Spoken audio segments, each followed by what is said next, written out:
welcome back to Branding Storm Network We Event, brought to you by Ameriscope Media from Omaha, Nebraska.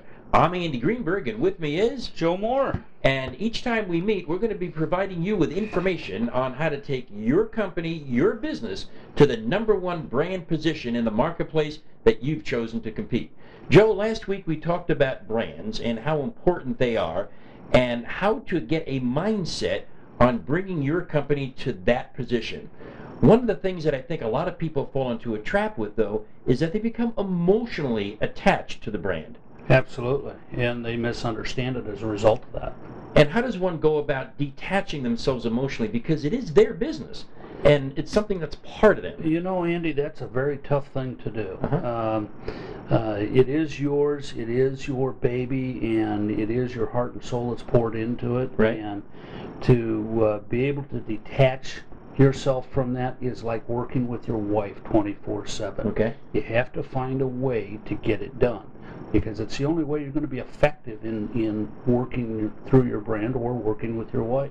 And it all becomes part of the mindset that as we move forward, detach ourselves emotionally, take a look at it from an objective point of view, and a lot of the concepts that we're going to be talking about, you'll be able to accomplish. One of the exercises we'd like to work with you on truly understanding what a brand is would be as follows.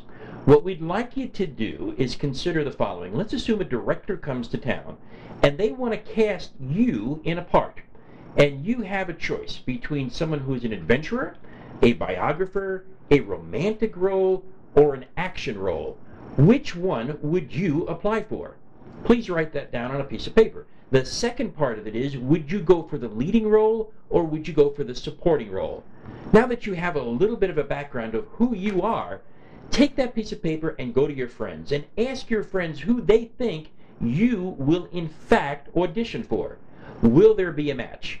That is the key to branding. We know who we are. We know who we think we are. The key is to provide that same perception to those around us.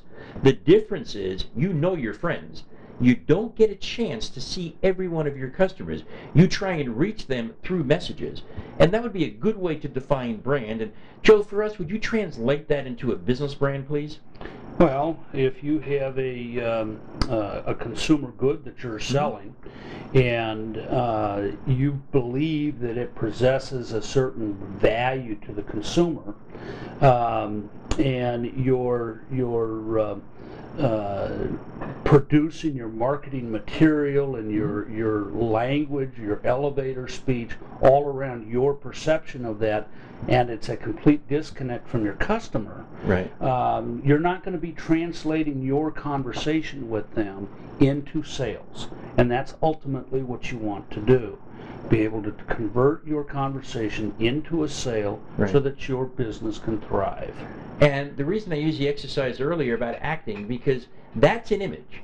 An image is everything in branding, because perception turns out to be an image. So what we need to work on together, and we'll provide you with these insights and tips, is when you've selected what you want to be known as in a business, to provide you with that #1 market share, then the image becomes important, and we'll learn together on how to take your perception of who you are and plant that as an image in the minds of your customers and in the minds of your prospects. I think Mr. Buffett did the same thing with Gillette, did he not? Well, yeah, absolutely. He bought the company for X number of dollars, and here a few years ago he was able to take that brand and that value in that brand and parlay it into it was in the neighborhood of about $5.6 billion transaction, and personally he grew $600 million in personal wealth as a result of that. Right. And that's where we come up with the concept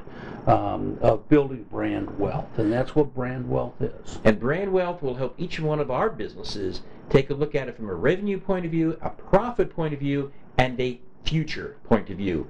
In next week's segment, we will be talking about planning and execution.